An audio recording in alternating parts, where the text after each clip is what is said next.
हाँ जी। कहाँ तक हो गया? जिम्नोस्पर्म हो गया? होगा। मतलब टेरिडोफाइट हो गया। लाओ एक मॉड्यूल मुझे दो। एक मॉड्यूल। चलिए जी। टेरिडोफाइटा के एक्सरसाइज सोल्व करके लाने के लिए बोला था।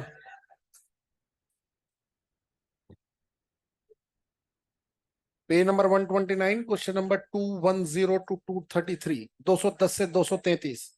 जिस किसी बालक को समस्या हो सत्सम्मान अपनी जगह पर खड़ा हो जाए। ऑनलाइन में भी कोई दिक्कत हो तो लिखिए 210 से 233, 210 टू 233, 210 टू 233 और 210 टू 233। हाँ बच्चे बोल। 226। Presence of motile stage in life cycle requirement water as a medium in complete life cycle diagnosis character of cryptogames। Cryptogams में आते हैं थेलोफाइट, ब्रायोफाइट, टेरिडोफाइट। आप जानते हैं ब्रायोटेरिडो में मेल गेमेट मोटाइल वाटर की हेल्प से तैरता हुआ फीमेल गेमेट तक जाता है। थेलोफाइटा में आती है एल की रहती पानी में, तो मेल गेमेट फीमेल गेमेट तक पानी में तैर के जाएगा। 27। इवोल्यूशन ऑफ सीडेबिट फर्स्ट एस्टेब्लिशिंग दिक्कत। सिलेजनेला लाइक एंसेस्ट्रल टेरिडोफाइट हेड्रोस्पोरस है ना।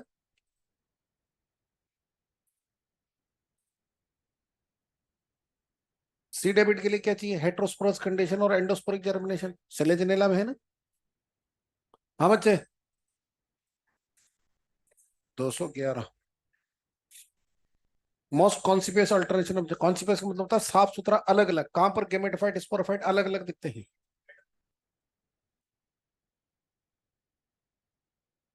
226। अभी बताया ना बेटा। क्रिप्टो गेम्स जिसमें थैलोफाइट, ब्रायोफाइट, टेरिडोफाइट तीनों आते हैं। इनमें मेल गेमेट मोटाइल है, पानी की हेल्प से तैरता हुआ फीमेल गेमेट तक जाता है। थैलोफाइटा मेल की होती है ना, पानी में मिलती है।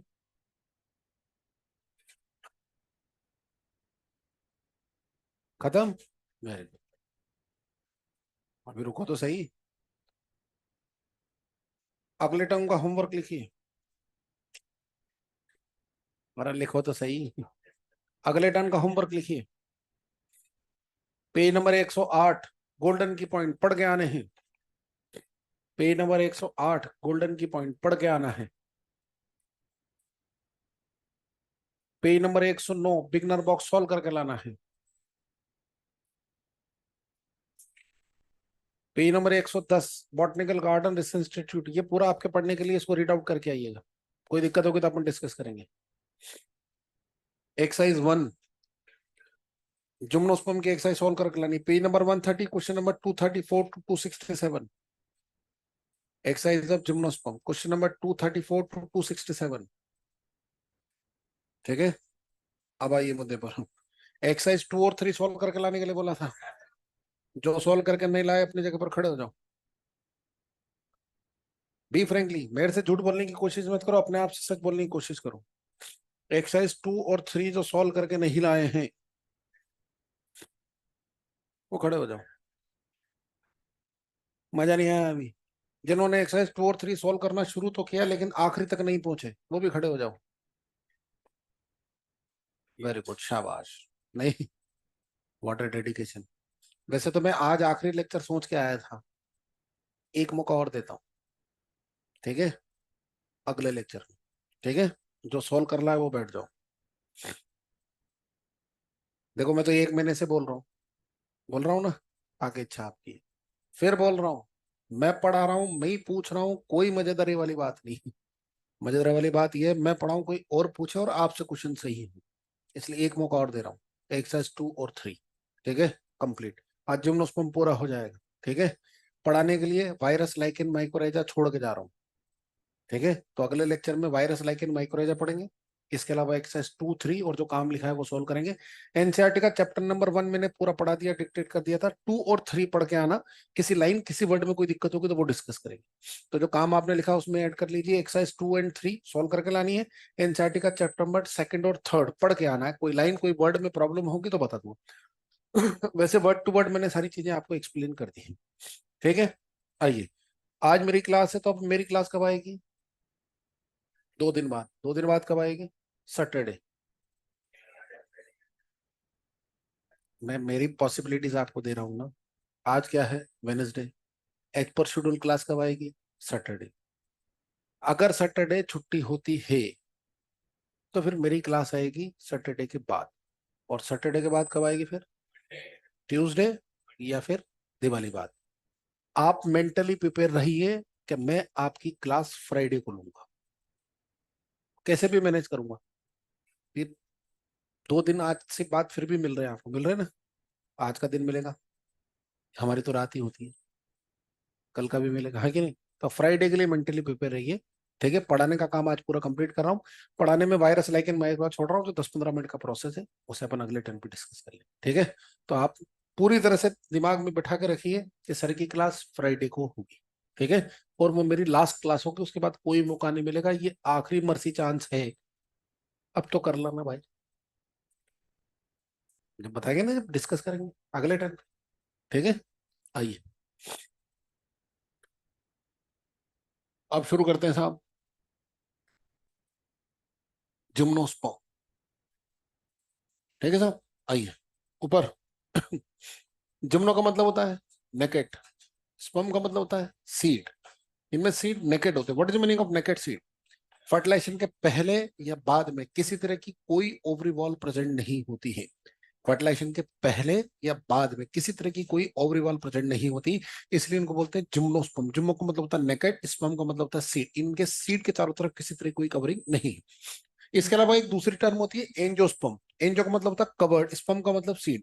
उनमें जो सीड होता है चारों तरफ से कवर्ड होता है, किससे? फ्रूट से। क्यों फ्रूट से कवर होता है? क्योंकि ओव्यूल चारों तरफ से कवर्ड है ओवरी वॉल से। ओव्यूल कन्वर्ट होगा सीड में तो ओवरी कन्वर्ट होगी फ्रूट में। एंजियो का मतलब कवर्ड, स्पर्म का मतलब सीड, जिम्नो का मतलब नेकेड, स्पर्म का मतलब सीड। इनके सीड के चारों तरफ किसी तरह की कोई कवरिंग नहीं होती। मतलब इनका जो ओव्यूल होता है फर्टिलाइजेशन के पहले या बाद में, उसमें किसी तरह की कोई ओवरी वॉल प्रेजेंट नहीं होती है। ठीक है साहब? एक दूसरा क्वेश्चन इसी चीज को दूसरे तरीके से पूछा जाता है, कैसे? क्या जिम्नोस्पर्म में फ्रूट का फॉर्मेशन होता है? हाँ, नहीं। तो बताइए क्यों जिम्नोस्पर्म में फ्रूट का फॉर्मेशन नहीं है? एंजियोस्पर्म में फ्रूट का फॉर्मेशन होता है, क्यों? जिम्नोस्पर्म में फ्रूट का फॉर्मेशन नहीं होता, क्यों? हाँ, चलिए। कितने सारे जवाब आए ना, एक लाइन में जवाब है। जिम्नोस्पर्म में ओपन कार्पल होता है, वही एंजियोस्पर्म में क्लोज कार्पल होता है। क्या? जिम्नोस्पर्म में ओपन कार्पल होता है, वही एंजियोस्पर्म में क्लोज कार्पल होता है। एंजियोस्पर्म में क्लोज कार्पल है इसलिए फ्रूट बनता है, जिम्नोस्पर्म में ओपन कार्पल है इसलिए फ्रूट नहीं बनता। अब बात आती है ओपन कार्पल और क्लोज कार्पल क्या होता है, ऊपर आइए। एंजियोस्पर्म में आप जानते हैं कार्पल नाम की स्ट्रक्चर 3 चीज से मिलकर के बनती है। क्या? स्टाइल, स्टिग्मा और ओवरी। यह है ओवरी। ओवरी में प्रेजेंट होता है ओव्यूल।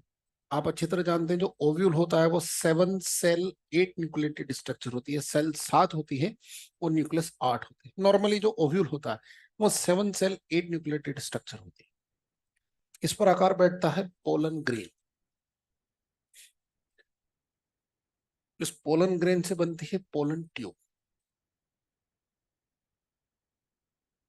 इस पोलन ट्यूब के साथ में 2 मेल गेमेट अंदर एंटर होते हैं। आपने पढ़ा है एक मेल गेमेट एग के साथ में फ्यूज होकर बनाएगा जाइगोट। जाइगोट में माइटोसिस बनेगा एम्ब्रियो। ओव्यूल में जैसे ही एम्ब्रियो का फॉर्मेशन होता है, ओव्यूल कन्वर्ट होगा किसमें? सीड में। याद करो पिछले टर्न पे बताया था, जिस दिन स्पोरेंजिया में एम्ब्रियो बन जाएगा उसको बोलेंगे सीड। ओव्यूल क्या है? स्पोरेंजिया। इंटेगुमेंटेड मेगा स्पोरेंजिया को ही प्यार से बोलते हैं ओव्यूल। इसके अंदर एम्ब्रियो बना, यह है सीड। और आपको जो मैंने पिछले टर्न पे पूछा था सीड क्या है, तो आपने बताया था फर्टिलाइज ओव्यूल। फर्टिलाइज ओव्यूल मतलब एम्ब्रियो का फॉर्मेशन हो गया।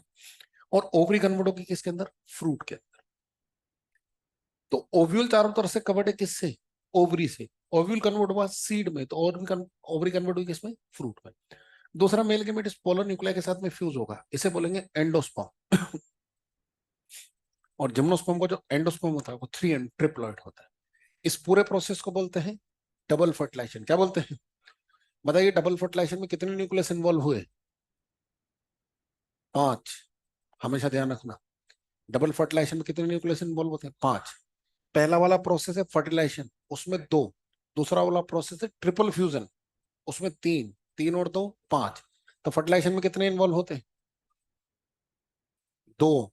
फर्टिलाइजेशन में दो, ट्रिपल फ्यूजन में और डबल फर्टिलाइजेशन में।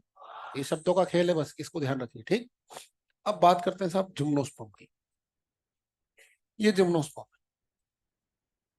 ये देखिए, ये है मेगा स्पोरोफिल, ऐसे समझिए। ये है स्टेम, इसके ऊपर ये नॉर्मल लीफ होती है, फॉलिएज लीफ बोलते हैं इनको। नॉर्मल लीफ ऐसी होती है। यह है मेगा स्पोरोफिल, हाईली मॉडिफाइड। यह है पिन्नेट लेमिना, यह है स्टॉक। यह है पिन्नेट लेमिना, यह है स्टॉक। इस स्टॉक के ऊपर डेवलप होता है ओव्यूल। ये देखिए, ये ओव्यूल बनाया मैंने, उल्लू नहीं बनाया है। क्या है? ओव्यूल। क्या इस ओव्यूल के चारों तरफ किसी तरह की कोई ओवरी वॉल है, कोई कवरिंग है? नहीं, यह है ओव्यूल। इस ओव्यूल के अंदर बना एम्ब्रियो। तो जैसे ओव्यूल में एम्ब्रियो बनेगा, क्या कहलाएगा? सीड। जब इस ओव्यूल के चारों तरफ किसी तरह की कोई ओवरी वॉल नहीं है, तो सीड के चारों तरफ किसी तरह की कोई कवरिंग होगी क्या? इसको बोलते हैं नेकेड सीड। क्या बोलते हैं? ऐसे समझिए, mega sporophyte, root, stem, leaf. Normally gymnosperm में ब्रांचिंग नहीं, नॉर्मली जिम्नोस्पर्म में ब्रांचिंग नहीं, तो जो लीफ होती है वो सीधी स्टेम पर लगती है, ऐसे। ये पिन्नेट लेमिना है, ये स्टॉक है। और स्टॉक के ऊपर ये जो घड़ी का डायल है, ये क्या है? ओव्यूल। क्या है? क्या इस ओव्यूल के चारों तरफ किसी तरह की कवरिंग है? नहीं। इसके अंदर डाला आपने सेल। सेल क्या है? एम्ब्रियो। क्या है? Ovule with embryo is called seed. क्या सीड के चारों तरफ किसी तरह की कोई कवरिंग है?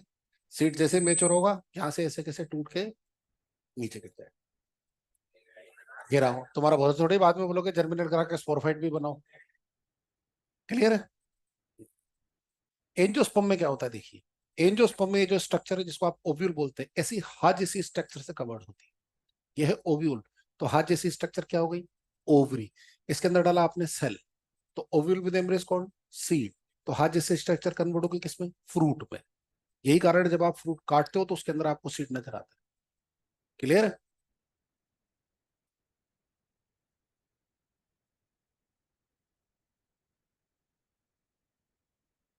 क्लियर है साहब? क्या नजर आता है? बोलो भाई। सीड। ठीक है साहब? अब देखिए, जिम्नोस्पर्म की बात करें तो जो जिम्नोस्पर्म होते हैं उनमें फ्रूट होता है। और आप जानते हैं फ्रूट अपने आप में एक अट्रैक्टिव स्ट्रक्चर होती है। चटकीले भड़कीले रंग के होते हैं, कि स्पेशल टेस्ट होता है, कि स्पेशल फ्रेग्रेंस होती है। नहीं चाहते अभी बर्ड्स, एनिमल्स और ह्यूमंस उन्हें एक जगह से दूसरी जगह पर माइग्रेट कर देते हैं। यही कारण है कि जो एंजियोस्पर्म होते हैं कॉस्मोपोलिटन नेचर शो करते हैं। What is meaning of cosmopolitan nature? Found everywhere, सब जगह पर मिलते हैं, सब जगह पर। उसके अगेंस्ट में जिम्नोस्पर्म बहुत लिमिटेड रीजन्स में देखने को मिलते हैं। All gymnosperms are exclusively xerophytes, सारे के सारे जिम्नोस्पर्म्स जीरोफाइट होते हैं। What is the meaning of xerophyte? Water scarce condition में मिलने वाले, पानी की कमी। बताइए पानी की कमी कितने तरीके से हो सकती है? दो। एक को बोलते हैं फिजिकली ड्राई, दूसरे को बोलते हैं फिजियोलॉजिकली ड्राई। फिजिकली ड्राई का मतलब पानी है ही नहीं तो काम में क्या लेंगे। फिजियोलॉजिकल ड्राई का मतलब इतना सारा है जिसकी कोई हद नहीं, लेकिन उस फॉर्म में नहीं है जिस फॉर्म में आप काम में ले सकते हैं। वो फिजियोलॉजिकल ड्राइनेस है। फॉर एग्जाम्पल, आपको पानी की प्यास लगी, आप डेजर्ट रेगिस्तान में है, कौन सी ड्राइनेस है? पानी है नहीं तो काम में क्या लगे। आपको पानी की प्यास लगी और आप समुद्र में खड़े हैं, चारों तरफ पानी पानी है, लेकिन वो पानी आपकी प्यास बुझा सकता है क्या? नहीं। तो ड्राइनेस दो तरह से होती है, फिजिकल और फिजियोलॉजिकल। ठीक है? तो gymnosperm desert as well as cold region दोनों में देखने को मिलते हैं। डेजर्ट में कौन सी ड्राइनेस है? फिजिकल। 2 किलोमीटर रेगिस्तान में चलोगे, दो प्लांट मिलेंगे। डेजर्ट के बाद दूसरा मैंने रीजन बताया कोल्ड रीजन। किसी भी हिल स्टेशन पे जाइए, चारों तरफ ग्रीनरी ग्रीनरी मिलेगी, हाँ या नहीं? प्लांट ही प्लांट होते हैं ना। वहां कौन सी ड्राइनेस है? फिजियोलॉजिकल। चारों तरफ बर्फ ही बर्फ है। क्या प्लांट वाटर को सॉलिड फॉर्म में काम में ले सकते हैं? तो पानी तो है लेकिन काम में नहीं ले सकते, तो वो कौन सी ड्राइनेस है? फिजियोलॉजिकल ड्राइनेस, हाँ या नहीं? अब आपको एग्जाम में दोनों में से किसी एक को चुनना हो, आपसे पूछा जाए जिम्नोस्पर्म्स आर मेनली फाउंड, पहला ऑप्शन हो डेजर्ट और दूसरा ऑप्शन हो कोल्ड रीजन, दोनों में से एक को चुनना हो तो कोल्ड रीजन। डेजर्ट में प्लांट होता ही नहीं भाई, कोल्ड रीजन में होता है। ठीक है साहब? कोल्ड रीजन में जो प्लांट होते हैं मैक्सिमम जीरोफाइट होते हैं, उसमें सबसे ज्यादा जिम्नोस्पर्म्स होते हैं। एक जमाना था, एक जमाना था जब जिम्नोस्पर्म इस अर्थ पर डोमिनेंट फ्लोरा की फॉर्म में मौजूद था। एक जमाना था जब जिम्नोस्पर्म इस अर्थ पर डोमिनेंट फ्लोरा की फॉर्म में मौजूद था। टाइम, बदलती हुई एनवायरमेंटल कंडीशन और एंजियोस्पर्म के किसी भी हैबिटेट को इजीली एक्सेप्ट कर लेने की कैपेसिटी, आई रिपीट, टाइम, बदलती हुई एनवायरमेंटल कंडीशन और एंजियोस्पर्म के किसी भी हैबिटेट को इजीली एक्सेप्ट करने की कैपेसिटी ने जिम्नोस्पर्म को रिप्लेस कर दिया और एंजियोस्पर्म को डेवलप कर दिया। आज की डेट में जिम्नोस्पर्म सरकते सरकते सरकते आकर के कहां अटक गए? जीरोफिटिक कंडीशन में। मेरा दावा है, आने वाले 5-10 हजार सालों के अंदर एंजियोस्पर्म उसे वहां से भी खत्म कर देंगे। बायोलॉजी में एक थ्योरी पढ़ी होगी, उसको हमेशा दिमाग में रखिए, जीवन में कभी दुख नहीं आएगा। कौन सी? Survivor for the fittest. योग्यतम की ही उत्तरजीविता है। अगर आप योग्य हैं तो कोई दिक्कत नहीं, और नहीं तो अपने आप को योग्य बनाइए। देखो, आप एंजियोस्पर्म ने सरकाते सरकाते कहाँ लाके छोड़ दिया? Xerophytic condition. थोड़े दिनों बाद में यहाँ से भी खत्म। अगर ये सर्वाइव कर गए तो मतलब ये योग्य है। ठीक है साहब? बोलो भाई। चलिए जी।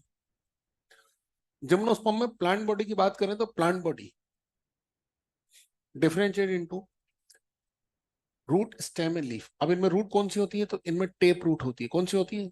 कभी पूछा जाए जिम्नोस्पर्म में कौन सी रूट है? Tap root. इसके अलावा साइकस में, अब ध्यान देने मेरी बातों पर, साइकस में टेप रूट तो होती है, टेप रूट के अलावा कॉलरॉइड रूट होती है। ठीक है? और मैंने बताया था कॉलरॉइड रूट ब्लू ग्रीन एल्गी के साथ में सिम्बायोटिक एसोसिएशन बनाती है और क्या करती है?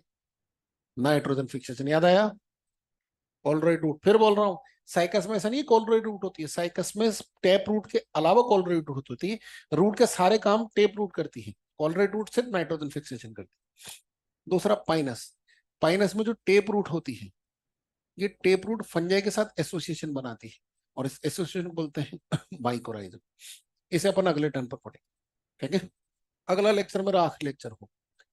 स्टेम की बात करें तो इनका स्टेम या तो अनब्रांच होता है या फिर ब्रांच होता है। अनब्रांच की खास बात होती है, जो अनब्रांच होता है वो बेस्ट एग्जांपल है साइकस, और ब्रांच का एग्जांपल है पाइनस और सिट्रस। इनके स्टेम की खास बात होती है, इनके स्टेम के चारों तरफ हीरो हीरोइन घूम घूम कर गाना नहीं गा सकते, छिल जाएंगे बेचारे। हाँ, उसमें क्या, वो पेड़ के चारों तरफ झूम झूम के गाना गाते हैं ना, छिल जाएंगे। मैं उसके आगे ही सोच रहा हूँ। क्लियर है साहब? आइए इमेजिन करते हैं कैसा होता है, देखिए। ये स्टेम है। ठीक है? तो यहाँ पर क्या है? पिथ। क्या है? याद करो, स्टेम ऐसा गोला होगा ना, सेंटर में पिथ है, इससे बाहर निकलते, तो ये आउटर सरफेस है स्टेम की। नॉर्मली जिम्नोस्पर्म में ब्रांचिंग नहीं होती, तो लीफ स्टेम से ऐसे निकलती है ये। नॉर्मली जिम्नोस्पर्म में कभी भी देखोगे तो मोस्ट ऑफ द जिम्नोस्पर्म में हमेशा क्राउन ऑफ लीव्स मिलती है, टॉप पे लीफ का झुंड मिलेगा। इनमें होता क्या है, साल में लीफ का एक वल बनता है और एक वल गिरता है। अगर इनके टॉप पर 3 लीफ का वर्ल है तो साल में 3 लीफ बनेगी, 3 लीफ गिरेगी। किसी में 2 लीफ का वर्ल है तो साल में 2 लीफ बनेगी, 2 लीफ गिरेगी। तो जब लीफ गिरती है तो अपनी निशानी छोड़ जाती है। देखो, ये लीफ है, ये गिरी। इसको बोलते हैं लीफ स्कार। क्या बोलते हैं? लीफ स्कार की वजह से इनकी स्टेम की जो आउटर सरफेस होती है वो रफ होती है। इमेजिन करना चाहेंगे कैसा दिखता होगा? एप्पल देखा है? एप्पल खाने वाला। अच्छा, हमको लगा कि एप्पल मोबाइल की बात कर रहे हैं। उस एप्पल को ऐसे पकड़ कर सकते हैं? इमेजिन करके देखो। कर सकते हैं? पाइनएप्पल देखा है? उसको ऐसे कर सकते हैं? नहीं कर सकते ना। बस जैसे पाइनएप्पल की आउटर सरफेस होती है ना, वैसे इनकी स्टेम की आउटर सरफेस होती है। ठीक है? लीव्स की बात करें तो इनके अंदर लीफ या तो सिंपल होती है या फिर कंपाउंड होती है। क्लियर है? या तो सिंपल होती है या कंपाउंड। आपको मैंने बताया जिम्नोस्पर्म जीरोफाइट होते हैं कि नहीं होते? तो लीफ चिल्ला चिल्ला के जीरोफिटिक एडेप्टेशन को शो करती है। जैसे जिम्नोस्पर्म में एक ग्रुप है जिसका नाम है कॉनिफर्स। कॉनिफर्स में आपको पता है निडल शेप लीफ होती है। निडल शेप लीफ समझते हैं? हाँ। निडल शेप लीफ का सबसे बड़ा बेनिफिट, सरफेस एरिया कम है तो वाटर का लॉस, थिक क्यूटिकल है तो वाटर का लॉस, सकन स्टोमेटा है तो वाटर का लॉस कम। क्लियर साहब? बोलो। पक्का? चलो। ये कुछ एक बातें हैं, इन्हें ध्यान रखिएगा सर। एक सारे के सारे जिम्नोस्पर्म में एसेंशियली वेस्कुलर टिश्यू प्रेजेंट होता है। ठीक है। आपको याद हो तो वेस्कुलर टिश्यू टेरिडोफाइटम में भी था ना, और वेस्कुलर टिश्यू जिम्नोस्पर्म में भी है। बिल्कुल अभी भी वैसा ही प्रिमिटिव टाइप का है। जाइलम के अंदर वेसल्स और फ्लैम के अंदर कंपेनियन सेल्स एब्सेंट होती, ठीक है। लेकिन एक्सेप्शनली नीटम, वेलवेशिया और एफिड्रा में जाइलम में वेसल्स होती। मार्क कीजिए पॉइंट नंबर 5। वेस्कुलर टिश्यू अभी भी प्रिमिटिव नेचर का है। जाइलम के अंदर वेसल्स और फ्लैम के अंदर कंपेनियन सेल्स एब्सेंट होती है, लेकिन एक्सेप्शनली नीटम, वेलवेशिया और एफिड्रा में जाइलम में वेसल्स प्रेजेंट। ध्यान रखना, याद रह जाएगा। वेस्कुलर टिश्यू टेरिडोफाइटम में भी थे, वेस्कुलर टिश्यू यहाँ भी है। आपको बता दूं, सारे के सारे जिम्नोस्पर्म सेकेंडरी ग्रोथ शो करते हैं। सारे के सारे जिम्नोस्पर्म सेकेंडरी ग्रोथ शो करते हैं। सब में सेकेंडरी ग्रोथ होती है। जितने भी ट्री होते हैं सारे के सारे वुडी होते हैं। कैसे होते हैं? वुडी। और वुडी ट्री के लिए टर्म इंट्रोड्यूस कर रहा हूं जिसका नाम है आर्बोसेंट। आर्बोसेंट का मतलब वुडी ट्री। और तो और इनके जो शब्द होते हैं उनमें भी सेकेंडरी ग्रोथ होती है। और तो और इनके जो शब्द होते हैं उनमें भी सेकेंडरी ग्रोथ होती है। एग्जाम्पल मार्क कीजिए एफेट्रा। और तो और इनकी जो बेलें होती है जिन्हें वुड क्लिम्बर्स, कठहल लताओं के नाम से जानते हैं, टेक्निकली लाइनास बोलते हैं, उनमें भी सेकेंडरी ग्रोथ होती है। ठीक है साहब। एग्जाम्पल मार्क कीजिए नीटम उला, मिला, बोलो। On the basis of growth habit किस कैटेगरी के प्लांट्स जिम्नोस्पर्म में नहीं मिलते? ग्रोथ हैबिट के बिहार पर किस कैटेगरी या टाइप के प्लांट जिम्नोस्पर्म में नहीं मिलते? ओ भाई, ग्रोथ हैबिट के बिहार पर कितनी कैटेगरी है? 3। ट्री, शब और हर्ब्स। कौन सी नहीं मिलेगी? कोई जिम्नोस्पर्म हर्ब नहीं होता, ध्यान रखना। जिम्नोस्पर्म शब्स होते, ट्री होते। Most of the gymnosperm tree होते हैं, शब्द भी बहुत कम होते, लेकिन हर्ब तो कोई है ही नहीं, आज तक रिपोर्टेड नहीं। क्लियर है साहब? बोलो। चलिए जी, ये कुछ एक जनरल बात है जिम्नोस्पर्म के बारे में। मॉड्यूल में पेज नंबर 100 पहले पॉइंट से लेके आखिरी पॉइंट तक फटाफट रीड आउट करो।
पढ़ा भाई?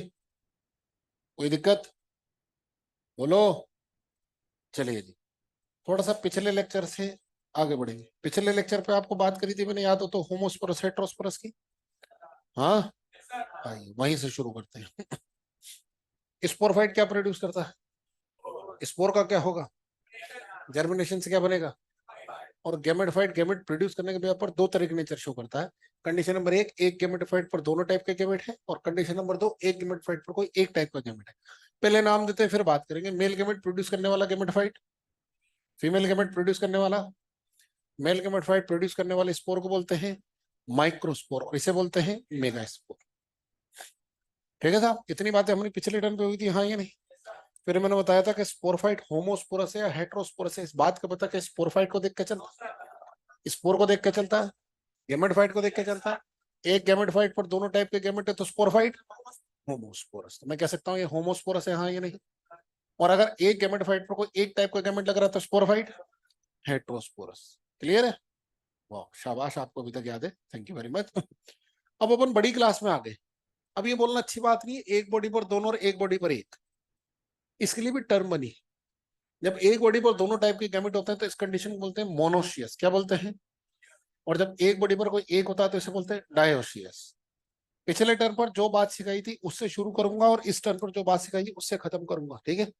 बताइए, अगर एक गैमेटोफाइट पर दोनों टाइप के गैमेट है तो स्पोरफाइट। इसी बात को आप कैसे बोल सकते हैं, अगर गैमेटोफाइट मोनोशियस है तो स्पोरफाइट। हाँ तो वही है ना, एक पर दोनों और एक पर एक बोलने की जगह टेक्निकल वर्ड यूज कर रहे हैं, होमोस्पोरस और हेटेरोस्पोरस के साथ में मोनोशियस डैश। अब बताइए, अगर गैमेटोफाइट मोनोशियस है तो स्पोरफाइट, और गैमेटोफाइट डायोशियस है तो स्पोरफाइट। यूनिवर्सल ट्रूथ है, यूनिवर्सल ट्रूथ, कोई एक्सेप्शन नहीं है। लिखिए, दो लाइन लिखिए। लिखिए, if gametophyte is, if gametophyte is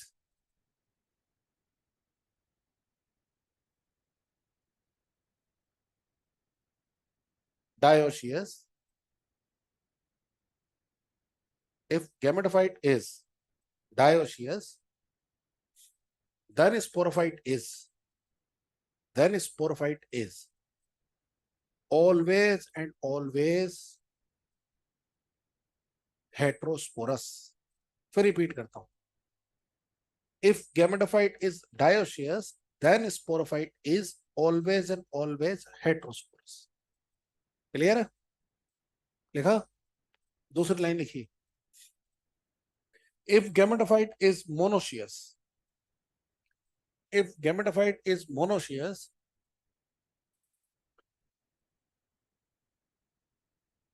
then sporophyte is, then sporophyte is always and always, always and always homosporous. Clear है साहब? बोलो, चलो एक बार रिवाइज करो। अगर गैमेटोफाइट मोनोशियस है तो स्पोरोफाइट, और डायोशियस है तो शाबाश। ये कंडीशन देखने को मिलती है टेरिडोफाइट्स पे। All pteridophytes are exclusively homosporous, है ना? मतलब मोस्ट ऑफ द की बात करें। और ये कंडीशन देखने को मिलती है जिम्नोस्पर्म एंड एंजियोस्पर्म के। क्लियर है साहब? Chapter number 1 close. यहां तक कोई डाउट?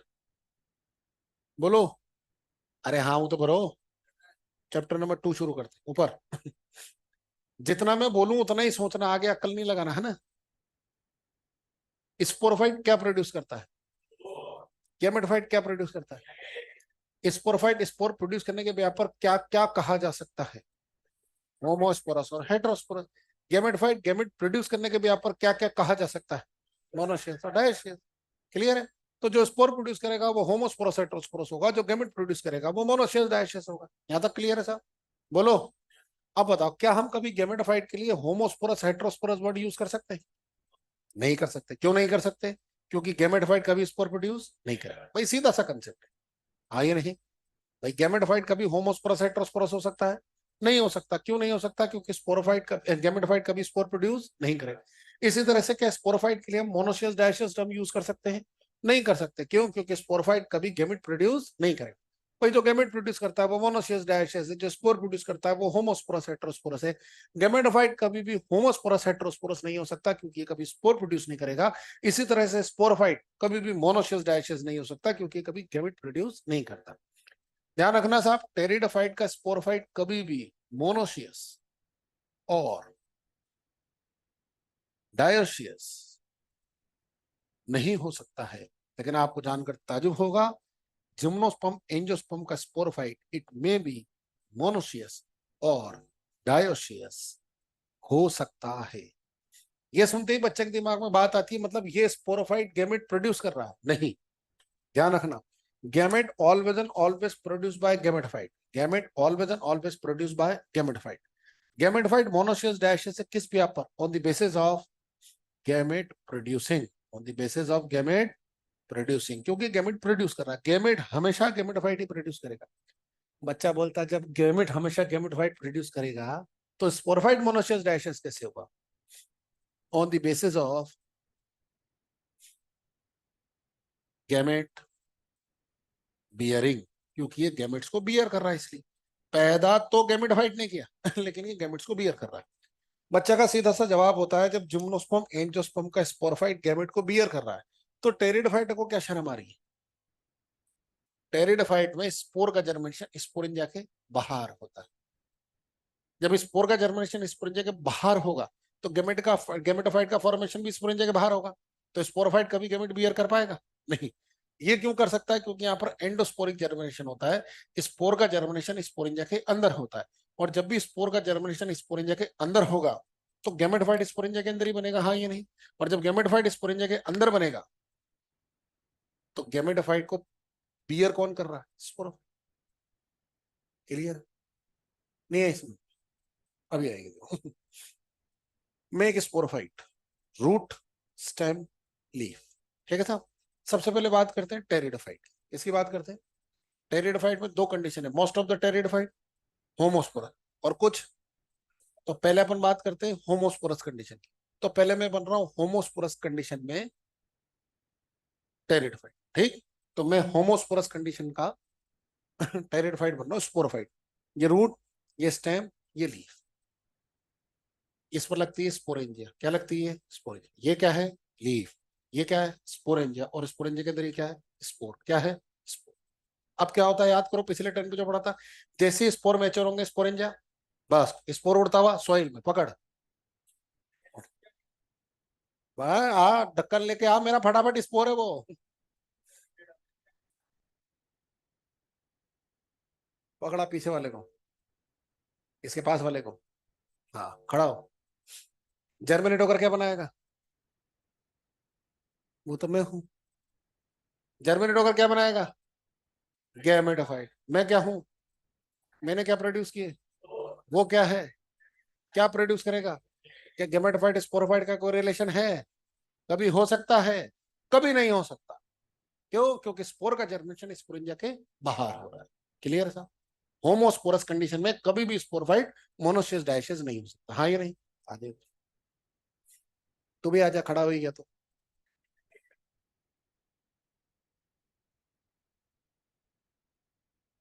एक इधर आ जाओ, एक इधर आ जाओ। ठीक है साहब। कैमरे में आ रहा हूँ, थोड़ा सा सर, थोड़ा सा सर को ना, थोड़ा सा और। बस बाहर मत जाना, बस थोड़ा सा अंदर है ना। हाँ तू भी थोड़ा आ जा, अंदर आ थोड़ा सा। हाँ बस। अब बात करते हैं हेट्रोस्पोरस कंडीशन की। ठीक है। हेट्रोस्पोरस कंडीशन में दो टाइप के स्पोर बनेंगे, माइक्रोस्पोर और मेगास्पोर। ठीक है साहब? श्योर। चलिए, अब मैं हेट्रोस्पोरस टेरिडोफाइट का स्पोरोफाइट, रूट स्टेम लीफ, ये है माइक्रोस्पोरोफिल, ये है मेगास्पोरोफिल। ये माइक्रोस्पोरेंजिया, ये मेगास्पोरेंजिया। ये माइक्रोस्पोर, ये मेगास्पोर। क्लियर है सर? अब क्या होगा, जैसे स्पोर में चढ़ेंगे स्पोरेंजिया, बस ये माइक्रोस्पोर उड़ता हुआ जाएगा उधर, जर्मिनेट होकर क्या बनाएगा? Male gametophyte. ये मेगास्पोर है, ये उड़ता हुआ जाएगा उधर, जर्मिनेट होकर क्या बनाएगा? Female gametophyte. क्या बनाएगा? मैं क्या हूं? मैंने क्या प्रोड्यूस किए? स्पोर। ये क्या है? Mail gametophyte. क्या प्रोड्यूस करेगा? Male gamete. ये क्या है? क्या प्रोड्यूस करेगा? Female gamete. क्या प्रोड्यूस करेगा? Female gamete. हाँ या नहीं? ज्यादा मजा आ रहा? एक काम, तू आजा बेटा, आज आज हाँ चल, आजा आजा आजा आजा। अबे ऐसा क्या डर रहा है? कहने से थोड़ी फीमेल गैमेट प्रोड्यूस हो जाएगा। आजा आजा आजा आजा आजा आजा। अरे बड़ा मजा आ रहा था ना तेरे को, आजा। या तो तू इधर आ रहा है या मैं एग्जांपल इधर ही ड्रॉप कर रहा हूँ।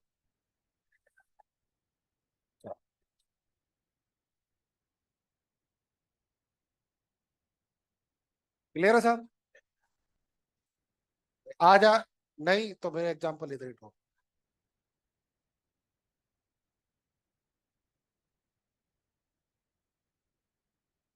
वीडियो बना रहा था, फोटो बाद में खींच ले। ठीक है? हाँ देख ले, तेरे पर डिपेंड करता है।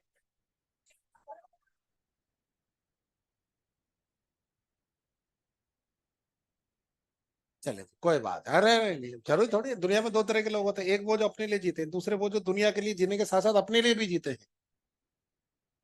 क्लियर है? चलिए, एनी डाउट? Any doubt? पक्का?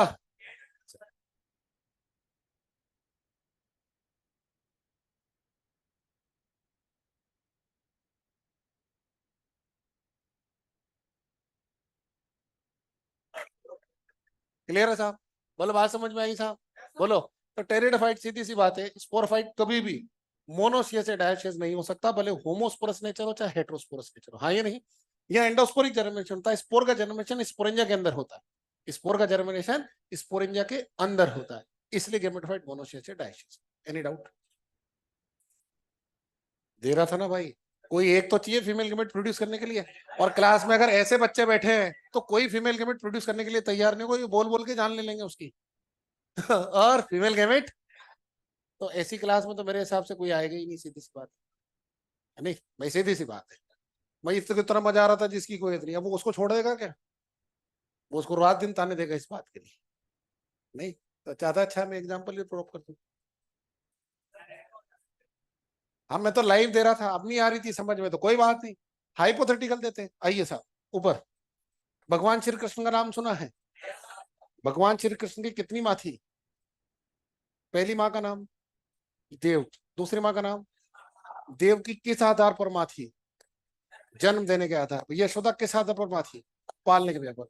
पैदा करने वाली भी माँ होती है, पालने वाली भी माँ होती है, माँ माँ होती। क्लियर है साहब? अब देखिए, दुनिया की कोई ऐसी किताब नहीं होगी जिसमें लिखा होगा कि भगवान श्री कृष्ण का जन्म यशोदा मैया ने की। लिखा है क्या? नहीं। क्या भगवान श्री कृष्ण को पाला यशोदा मैया ने, जन्म किसने दिया? देव की ने। इस पूरे एग्जाम्पल के अंदर अगर गैमेट भगवान श्री कृष्ण को मान ले तो बताइए भगवान श्री कृष्ण को पैदा किसने किया? देव की ने। इस आधार पर देव की क्या कहलाई? माँ। तो गैमेटोफाइट, गैमेट का रिलेशन प्रोड्यूसिंग की बेस पर क्या है? डायोसियस। पाला किसने? बोलो। यशोदा ने, इसलिए स्पोरोफाइट। पालने के व्यापार क्या है? मोनोसियस या डायोसियस। हाँ या नहीं? तो देखो, gamete always and always produce by gametophyte, gamete always and always produce by gametophyte. ठीक है? लेकिन स्पोरोफाइट गैमेट को बियर कर रहा है, इसलिए स्पोरोफाइट भी क्या कहला है? Monoecious and dioecious. फिर बोल रहा हूँ, दुनिया की कोई किताब ऐसी नहीं होगी जो ये लिखेगी कि स्पोरोफाइट गैमेट प्रोड्यूस कर रहा, नहीं। एंडोस्पोरिक जर्मिनेशन की वजह से स्पोर का जर्मिनेशन स्पोरेंजा के अंदर हो रहा है, और जहां स्पोर का जर्मिनेशन स्पोरेंजा के अंदर होगा वो गैमेटोफाइट यही बनेगा। तो गैमेट तो गैमेटोफाइट ने प्रोड्यूस किया, हाँ या नहीं? लेकिन स्पोरफाइट ने उसे क्या किया? नहीं समझ? जो भी प्रॉब्लम इधर ही, बाहर का कोई काम नहीं। एक और एग्जाम्पल की कोई कमी नहीं है, बोरी भर के है। बस क्लास का साथ चाहिए होता है, वो कुछ लोग साथ नहीं देते, वो एक अलग बात है। यार कोई बात नहीं उसमें, कहा मैं तो वो टाइम का मास्टर हो गया था कोरोना के टाइम पर, जब सामने कोई नहीं था फिर भी पढ़ाया था। हाँ या नहीं? आइए। अब कितने ही सतयुग का एग्जाम्पल दे लूं तुमको समझ में थोड़ी आएगा, जब बच्चा कलयुग का बैठा है तो मास्टर भी कलयुग का ही चाहिए। आओ। मेरी दिन जिंदगी में बहुत सारे दिन, यादगार दिनों में से एक दिन में से एक दिन है 12 मई 2011। नहीं। हाँ, इस दिन मुझे पुत्र रत्न की प्राप्ति हुई थी। मैंने इस दिन को अपनी डायरी में गोल्डन लेटर्स में लिखने की सोची थी। क्या? मेरी धर्मपत्नी ने इसे प्लेटिनम लेटर्स में लिखा। खास बात, मेरा और मेरे बेटे का जन्मदिन एक ही तारीख को आता है। हाँ,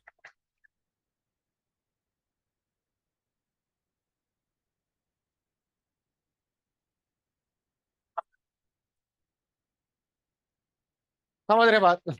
तो सीधी सी बात है साहब, मेरी धर्मपत्नी ने इसे प्लेटिनम लेटर्स के फॉर्म में लिखा।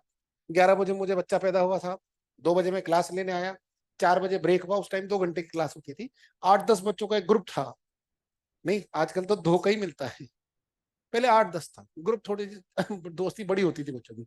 तो एक बच्चे ने समोसा खाते हुए अपने ग्रुप मेंबर्स को बोला, तुझे पता है महावर सर का लड़का हुआ है? हट, झूठ बोल रहा है। कंफर्म न्यूज है, महावर सर का लड़का। हट, तेरा दिमाग खराब, पागल। और तुम मेरे को कभी सीरियस लेते नहीं, मेरा दोस्त महावर सर के घर के पास में रहता है, उसने मुझे बताया महावर सर के लड़का। हट, तेरा दिमाग खराब है। अब आए फैला रहा जबरदस्ती की। अबे महावर सर के कैसे लड़का हो सकता है?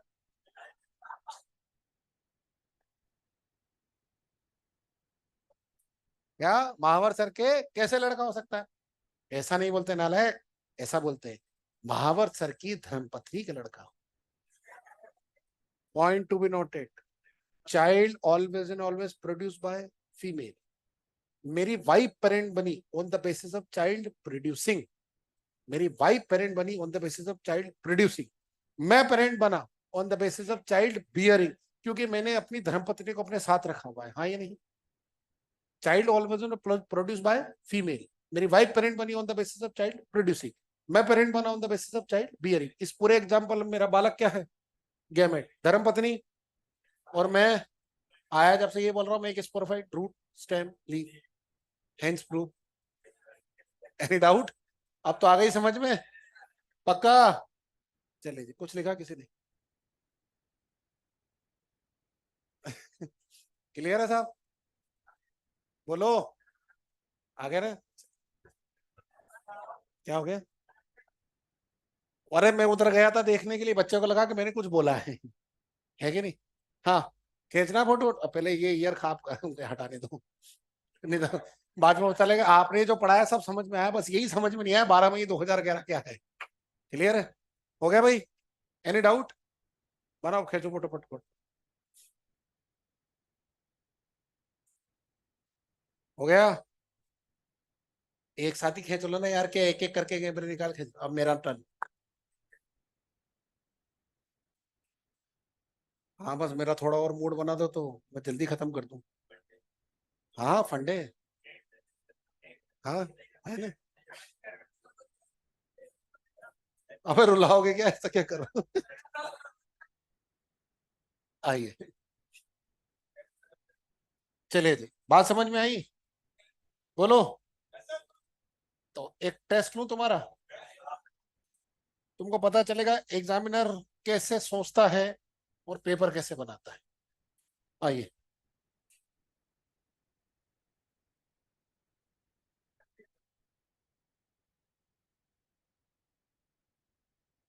भाई, या तो ये डस्टर खराब आ रहे हैं या बोर्ड अच्छा आया है। ये एक और प्रॉब्लम मैंने देखी आजकल की जनरेशन की। क्या?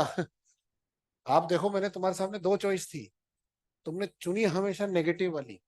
ये गलत अप्रोच है। मैंने क्या बोला? या तो डस्टर अच्छे आ रहे हैं या बोर्ड खराब आ रहे हैं। तुमने क्या चुना? बोर्ड खराब है। लाइफ में नेगेटिव देखना बंद कीजिए। ये भी बोला सकते हैं डस्टर अच्छे आ रहे हैं।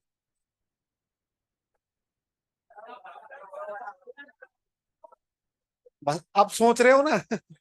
पहले ही सोच लेना था ना भाई। आइए, ऊपर आइए।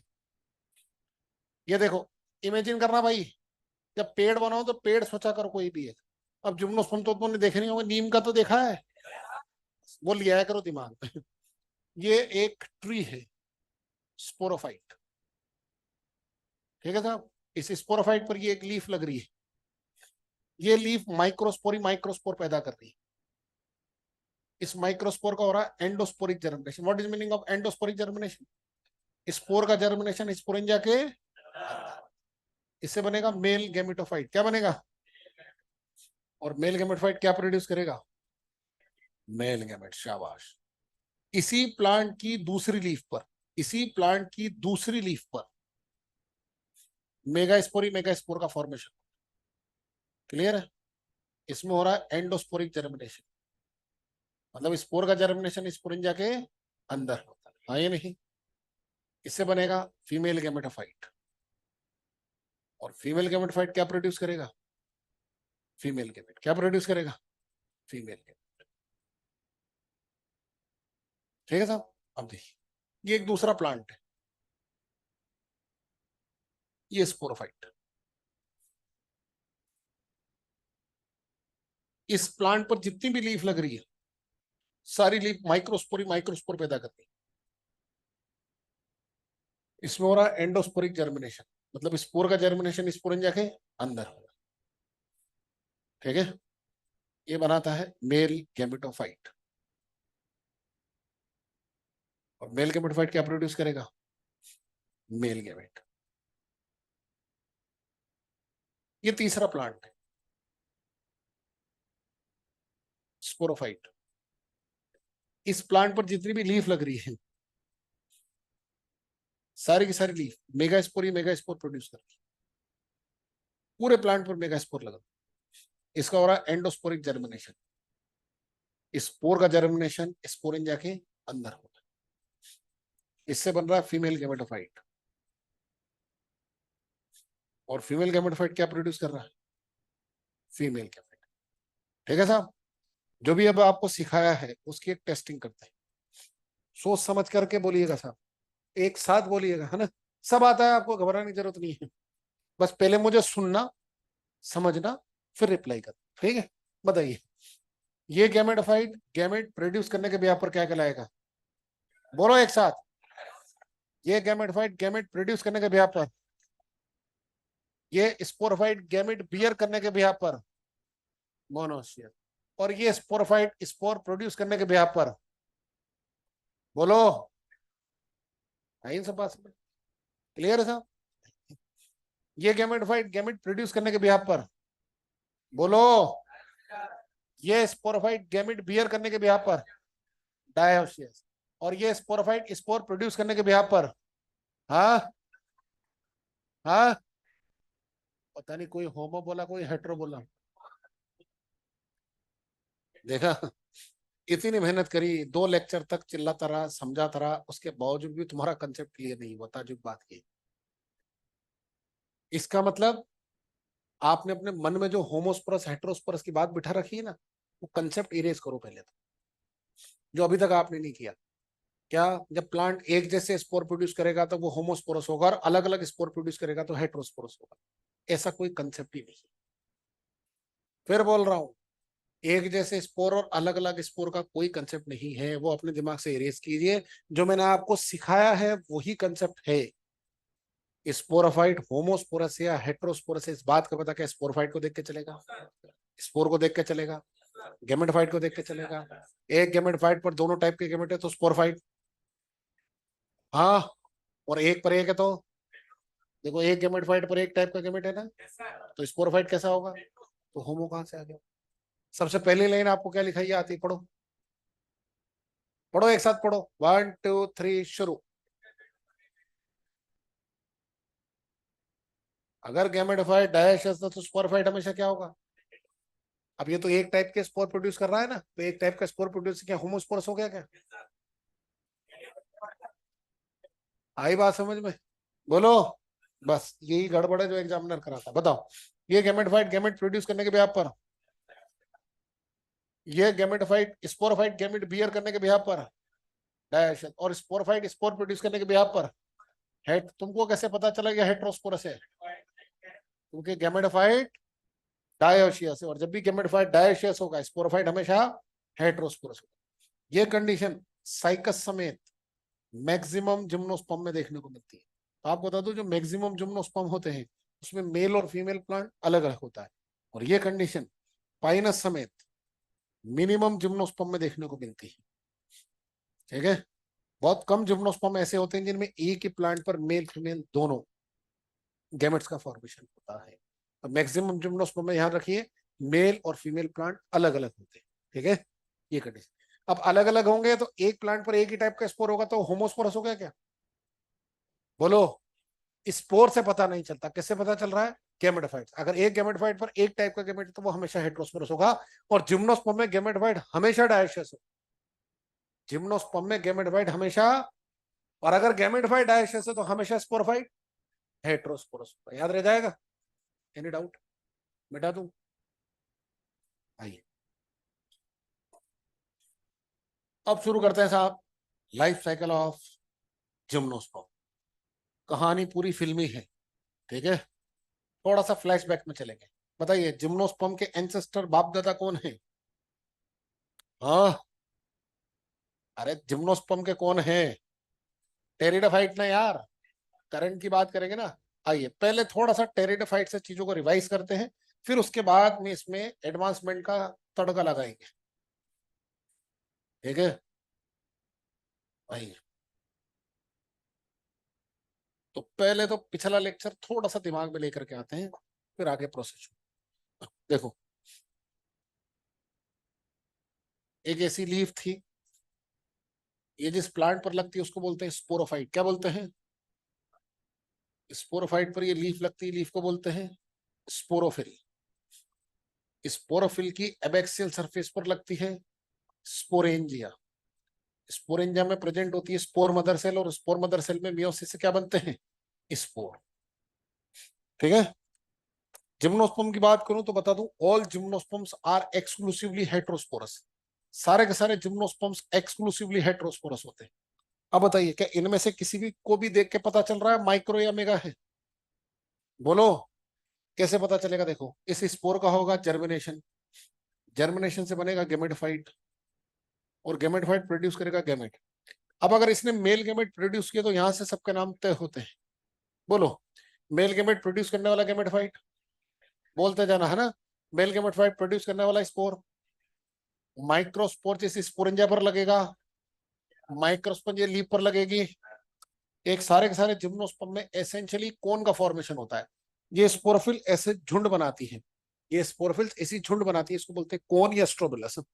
तो माइक्रोस्पोरोफिल मिल करके बनाती है मेल कोन, और मेल कोन जैसे स्पोरोफाइट पर लगता है वो मेल स्पोरोफाइट। क्लियर है? देख, दूसरा, इस स्पोर ने जर्मिनेट होकर के गेमेटोफाइट बनाया, और इस गेमेटोफाइट के ऊपर फीमेल गेमेट का फॉर्मेशन। अब बताइए, फीमेल गेमेट प्रोड्यूस करने वाला गेमेटोफाइट, फीमेल गेमेटोफाइट जैसे जो स्पोर प्रोड्यूस करेगा वो मेगा स्पोर जैसे स्पोरेंजा पर लगेगी, मेगा स्पोरेंजा जेली पर लगेगी, ये मिल करके बनाएंगी फीमेल कोन, और फीमेल कोन जैसे स्पोरोफाइट पर लगेगा वो फीमेल स्पोरोफाइट। हाँ या नहीं? सारे के सारे जिम्नोस्पर्म में ऐसा ही होता है, एक को छोड़ के, और वो है साइकस। ध्यान रखना, एग्जाम तक साइकस में फीमेल कोन का फॉर्मेशन नहीं होता है। पहला क्वेश्चन दिमाग में आता है, साइकस में फीमेल कोन का फॉर्मेशन नहीं होता, क्यों? आइए समझते हैं। सारे के सारे जिम्नोस्पर्म में, सारे के सारे जिम्नोस्पर्म में ये है स्टेम। माइक्रोस्पोरोफिल हो चाहे मेगास्पोरोफिल हो, स्टेम के टॉप पर लगती है और एक ऐसा झुंड बनाती है, इसको बोलते हैं कोन। क्या बोलते हैं? साइकस में माइक्रोस्पोरोफिल तो यही लगती है, साइकस में माइक्रोस्पोरोफिल तो यही लगती है, लेकिन मेगास्पोरोफिल स्टेम से थोड़ा नीचे लगती है यहाँ। अब बताओ, क्या ये सिमट पर सिमट करके झुंड बना पाएगी क्या? स्टेम बीच में आ जाए। 2-3 साल का बच्चा देखा है आपने, जिसके घर वाले बाल नहीं कटाते? नहीं, तो उसके बाल बड़े बड़े हो जाते हैं। गर्मी में जब बच्चा परेशान होता है तो उसकी माँ क्या करती है, सारे बालों को ऊपर उठा करके एक फाउंटेन बना देती है। देखा फाउंटेन वाला बच्चा? ऐसा संभव हुआ इसलिए क्योंकि बाल यहाँ पर दे रखे। इमेजिन करो, भगवान ने ये सारे बाल यहाँ की जगह यहाँ दिए होते, फाउंटेन बनता क्या? टेरे टेरे बस सेम सिचुएशन है। सारे जिम्नोस्पर्म में माइक्रोस्पोरोफिल मेगास्पोरोफिल लगती है यहाँ पर, ठीक है। साइकस में मेगास्पोरोफिल लगती है यहाँ स्टेम से थोड़ा नीचे, इसलिए यहाँ पर कोन का फॉर्मेशन नहीं होता। क्लियर है साहब? आइए, ये male gamete female gamete, male female gamete दोनों हम कदम हमरा होंगे। इनके फ्यूजन से क्या बनेगा? जाइगोट में माइटोसिस से embryo, ovule with embryo is called seed, और सीड जर्मिनेट होकर क्या बनाएगा? स्पोरोफाइट। क्या बनाएगा? स्पोरोफाइट। क्लियर है सर? ये जिम्नोस्पर्म का लाइफ साइकिल कंप्लीट। तो बहुत टाइम है यार, 25 मिनट है पूरे। नहीं नहीं, मतलब तुम एक्सरसाइज सोल्व कर लाते तो आज ही वाइंड अप कर देता, मैं तो पहले ही बोला था। नहीं, 25 मिनट निकाल लिया। वनडे तो 55 पे शुरू करेंगे, गवर्नमेंट नॉर्म्स के हिसाब से अपन सारे काम नियम से करते हैं, सीधी सी बात। 55 मतलब 55, इसमें कोई डाउट? कोई बात नहीं, मेरे पास में बहुत मैटर है, आओ इसी में छिड़क देते है कि नहीं? आइए, मैं जब छोटा बच्चा था तो मैंने सोचा था बड़ा होकर सब बनूंगा, टीचर नहीं बनूंगा, वो मेरे हाथ में था नहीं। टीचर बना तो साइंस का नहीं बनूंगा, वो भी मेरे हाथ में था नहीं। साइंस का बना तो सीधी सी बात है बायोलॉजी का बनूंगा, वो भी मेरे हाथ में था नहीं। बायोलॉजी का बना तो डाइवर्सिटी का नहीं बनूंगा, वही मेरे हाथ में था नहीं। लेकिन डाइवर्सिटी का बना तो लाइफ साइकिल वैसे नहीं पढ़ाऊंगा क्या, जैसे मेरे सर ने मुझे पढ़ाए थे। ये मेरा हाथ। देखो, मेरे सर ने मेरे को लाइफ साइकिल कैसे पढ़ाया। सर ने एक स्ट्रक्चर पढ़ाई मेल की, ऐसे, एक male female male female male female male female male female male female male female. ठीक अब देखो, मैं अपने जमाने का सबसे डफर बच्चा था, डफर, शुद्ध रूप से डफर। मतलब क्लास में 40 बच्चे थे, अपना नंबर 40 में ही था। अपने इतने खतरनाक वाले डफर थे। हाँ, हकीकत बता रहा हूँ। और ये बात नहीं नहीं बिल्कुल सही, आप मेरी मार्कशीट उठा के देख लीजिए, मेरे स्कूल में जाके पूछ लीजिए। जीवन के अर्ली स्टेज पर ये बात समझ में आ गई थी बहुत अच्छी तरीके से कि अपन गॉड गिफ्टेड चाइल्ड नहीं है। ये बात समझ में आ गई थी। आई एम नॉट चिट्टी चिट्टी Robert, just like this. Complete. मेरे दोस्तों को आधा घंटा लगता था पढ़ने में, मुझे 2 घंटे लगते थे। पिताजी ने 2 चॉइस देती थी बचपन में, मैकेनिक की दुकान पर छोड़ा था, नहीं गाड़ियां ठीक सही करना सीख लो, जीवन तो चला रहा है ना भाई, जरूरी पढ़ना जरूरी है कि भाई, नहीं होता तो छोड़, मैकेनिक के पास ले चलता हूँ, काम सिखा रहा हूँ उसे। फिर एक रात दिया अपने आप को, सोचा यार गाड़ी का काम सीख, पैसा तो बहुत है यार लेकिन इज्जत नहीं है। और अगर पिताजी ठीक ठाक है और पढ़ा रहे हैं तो सीधी सी बात है यार, व्हाइट कॉलर जॉब ही करना चाहिए। दोनों चॉइस दी थी पिताजी ने, है कि नहीं? पर इज्जत नहीं है उस काम में, उस काम में इज्जत। क्या करना पड़ेगा यार, जिस बच्चे को पढ़ने में आधा घंटा लगता अपने को 2 घंटे लगे, कोई बात नहीं। एक नॉर्मल बच्चा उस टाइम पर 4 घंटे पढ़ता था, तो मेरे को कितना टाइम लगेगा? 12 घंटे। और अगर मैकेनिक की दुकान पे जाऊंगा तो सुबह 9 बजे से लेकर के रात को 11 बजे तक बैठा कर रखेगा, तो 12 घंटे तो वो भी खून पी रहा है, और जमाने भर की गालियां बकेगा जो अलग। और यहाँ तो पास ही होना है बस, और वही साल में एक बार टेस्ट लगना, ये ज्यादा आसान था। पढ़ना शुरू किया, ये बात पता थी अगर मेरे को पढ़ना है तो मुझे मेहनत करनी पड़ेगी, मुझे लेबर करनी पड़ेगी, क्योंकि मैं गॉड गिफ्टेड चाइल्ड नहीं। बस मेहनत करिए साहब, और आज आपकी आंखों से। इसलिए बोलता हूँ, ये मत सोचिए दूसरा क्या कर रहा है। इस कॉम्पिटिटिव वर्ल्ड में प्रॉब्लम आपको अपने आप से नहीं है, प्रॉब्लम अपने साथ वाले से है। और साथ वाले भी एकदम मजे लेते हैं मस्त। पता है ये अपने दोस्तों को क्या बोलेगा, ऑर्गेनिक खत्म करके आया हूँ आज, भले रजिस्टर भी नहीं ढूंढा होगा इसने। हाँ, ये दूसरे बच्चों को एनजाइटी प्रोवाइड करने का काम है एग्जाम टाइम में। ये पढ़ने वाला बच्चा है, थोड़ा सीरियस। ऑर्गेनिक खत्म कर दिया आज बिल्कुल साफ। अब ये सुन के दिमाग खराब, उसकी ऑर्गेनिक हो गई, मेरा तो वो भी शुरू नहीं हुआ अभी। ये कंपटीशन को कम करने का तरीका है। लोग बाग ऐसे छोड़ेंगे अभी आपसे 15-20 दिन बाद में जब मिलेंगे, तो एक बार ये कंप्लीट है, ये कंप्लीट है, ये कंप्लीट है, छोड़ छोड़ रहा है। लेकिन बाद में जब तसल्ली में बैठेंगे, जब समझ में आएगा, देख उसका भी कंप्लीट है, उसका भी कंप्लीट है, उसका भी, मेरा नहीं। अपने आप को दूसरे से कंपेयर मत कीजिए, फिर बोल रहा हूँ। आपकी स्पीड आपको पता है, दूसरे की स्पीड से कंपेयर मत कीजिए, मैं फिर बोल रहा हूँ। एक सीट चाहिए आपको मिलेगी, उसकी सीट पर आप नहीं जाओगे, ये तय बात है। तो आप अपनी स्पीड को देखिए, मैंने मेरी स्पीड को देखा, मुझे पता 12 घंटे लगे, मैं 12 घंटे पढ़ा था। आज आपकी आंखों से, अब देखो मैं कितना बड़ा गधा था, मैं आपको बताता हूँ, इधर आओ। देखो, सर ने एक स्ट्रक्चर मेल की पढ़ाई, मुझे समझ में आई। सर स्विच ओवर करके फीमेल पर, मैं भी सर के साथ में फीमेल पर गया, सर ने एक स्ट्रक्चर फीमेल की पढ़ाई, समझ में आई। सर तुरंत स्विच ओवर करके मेल पर, हम अटक गए फीमेल पर, और मेल की सारी स्ट्रक्चर कहाँ बन गई? फीमेल पर। अब बताओ कहाँ समझ में आया? ये चीज समझने के लिए टाइम देना पड़ता है, मैंने टाइम दिया तो मेरे को समझ में एक एक चीज पकड़ कर। चिंता मत करो, तुम्हारे साथ वो सिचुएशन नहीं आएगी, क्योंकि मेरे जैसा टीचर तुमको पढ़ा रहा है। अपन पहले पूरा मेल प्लांट पढ़ेंगे विदाउट एनी डिस्टर्बेंस, क्लियर है? फिर उसके बाद में फीमेल प्लांट पढ़ेंगे विदाउट एनी डिस्टर्बेंस। अरे लाइफ में डिस्टर्बेंस चाहिए ही नहीं किसी भी तरह का। जब मेल की बात करेंगे परमानेंट मेल की बात करेंगे, फीमेल की कोई बात नहीं करेंगे। आ जाओ।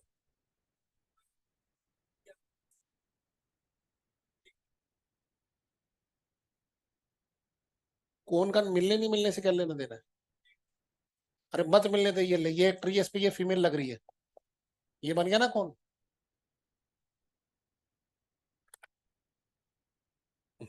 अब अजय तो उसी एक बार 10 से हो मतलब पढ़ रहे हो, मैं साल में 20 बार पढ़ता हूँ। कितनी बार? 20 बार। आइए ऊपर। आज वो समय है जब एक शब्द मैं आपको दे रहा हूँ, बाकी सारे शब्द आप मुझे देंगे, कोशिश करेंगे? आइए। मेल स्पोरोफाइट, इस पर डेवलप होगा मेल कोन।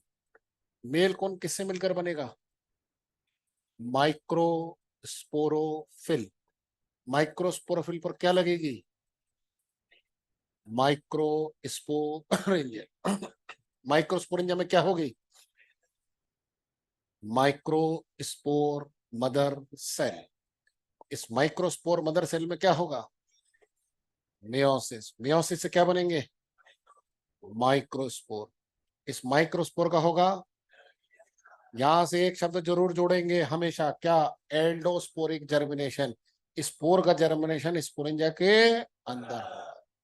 इससे बनता है मेल गेमेटोफाइट। और मेल गेमेटोफाइट क्या प्रोड्यूस करता है? Male gamete. अगर आप चीजों को इमेजिन करने की कोशिश करेंगे तो आपको समझ में आएगा, बोर्ड पर लिखी गई सारी चीजें इमेजिन कीजिए।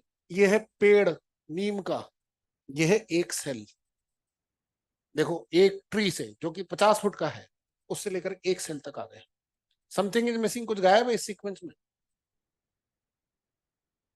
मेल सेक्स ऑर्गन, जिसका नाम है एंथ्रिडिया। ध्यान रखिए, एंथ्रिडिया का लास्ट ग्रुप होता है टेरिडोफाइट। जिम्नोस्पर्म एंजियोस्पर्म में मेल सेक्स ऑर्गन होता ही नहीं। इसी तरह से आर्कियोगोनिया का आखिरी ग्रुप है जिम्नोस्पर्म। एंजियोस्पर्म में आर्कियोगोनिया नहीं होती, क्या होता है? एम्ब्रियोसेक। क्या होता है? एम्ब्रियोसेक। ध्यान रखना। तो एंथ्रिडिया का लास्ट ग्रुप टेरिडोफाइट और आर्कियोगोनिया का लास्ट ग्रुप जिम्नोस्पर्म। एंजियोस्पर्म के अंदर आर्कियोगोनिया नहीं। ठीक, चलिए जी। जहां तक आपको नेकेड ऐसे दिखे वहां तक हाँ भरिए। जहां आपको दिखना बंद हो जाएगा वहां मैं आपको दिखाना शुरू कर दूं। ठीक, इमेजिन करो। बोलो, मेल स्पोरोफाइट नजर आता है? कौन नजर आएगा? Sporophyll, sporangia, spore? नहीं, गजब कर रहे हो। एंजियोस्पर्म का पोलन ग्रेन दिखता है? ये तो से बहुत बड़ी स्ट्रक्चर है। छोड़ो, फिर एक बार मैंने जो कमिटमेंट कर दी उसके बाद तो मैं बच्चे की कतई नहीं सुनता। नहीं नजर आ रहा ना, मैं दिखा देता हूँ। ऐसा होता है, ये लो। ये है माइक्रोस्कोप। ऐसा दिखता है साहब। बाहर की तरफ होती है एक्साइन, अंदर की तरफ होती है इंडायरेक्ट। लीजिए साहब, ये माइक्रोस्कोप। अब इसके आगे की सारी चीजें मैं आपको दिखाता चलता हूँ। माइक्रोस्पोर। जिम्नोस्पर्म के एंसेस्टर कौन है? टेरिडोफाइटा। तो टेरिडोफाइटा ने माइक्रोस्पोर को बढ़िया समझा सिखा के बुझा के भेजा। जो उन्होंने अपने जीवन में किया वही आगे पास होंगे। वहां क्या होता था याद करो। जैसे स्पोर मेच्योर होता था स्पोरेंजा, बस स्पोर उड़ता हुआ हार्ड सरफेस मॉइस्ट सॉइल पे गिरेगा, जर्मिनेट होकर के मिडफाइट बनाएगा। हाँ, ये नहीं। इन्होंने भी समझा बुझा के भेजा। माइक्रोस्पोर देख, चुपचाप ना धोके तैयार होकर बैठ जाना। थोड़ी देर बाद में स्पोरेंजा बस्ट होएगी, बाहर निकलना, जर्मिनेट होकर के मिडफाइट बनाना। माइक्रोस्पोर बेचारा चुपचाप ना धोके तैयार होकर के बैठ गया। इंतजार कर रहा है स्पोरेंजा बस्ट होएगी, मैं बाहर जाऊँ। अभी क्या, टाइम के पहले मेच्योर हो जाता है बेचारा। और बस्ट होने की टाइमिंग, स्पोरेंजा के बस्ट होने की टाइमिंग थोड़ी डिले हो जाती है। तो ये बैठा है इंतजार कर रहा है। वेट कर रहा है। पिछली बार एक बच्चे ने ऑनलाइन में लिखा था, सर हमारा फंडे नहीं कराते। हाँ, तुम्हारा भी फंडे करा देते। बैठा बेचारा इंतजार कर रहा है। बैठे बैठे इंतजार के अंदर दो लाइनें भी गुनगुनाते हैं। इंतहा हो गई इंतजार की, आई ना कुछ खबर माइक्रोस्पोरेंजिया की। ये हमें है यकीन, बेवफा वो नहीं, फिर वजह क्या हुई इंतजार की। गाना भी गा लिया भाई। अभी भी माइक्रोस्पोरेंजिया बस। अब माइक्रोस्पोर का दिमाग खराब, भाड़ में गई माइक्रोस्पोरेंजिया। अपन इधर ही इधर ही इधर ही इधर ही इधर ही जर्मिनेट होएगा। देखिए अपने को जर्मिनेट से कौन रोकता है? मेरे हिसाब से दुनिया में जितनी भी मेल बॉडी है ना, सारी शॉर्ट टेम्पर्ड है। जिसका दिमाग खराब करना हो उसके आगे मेल लगा दो। Exclusively for mails.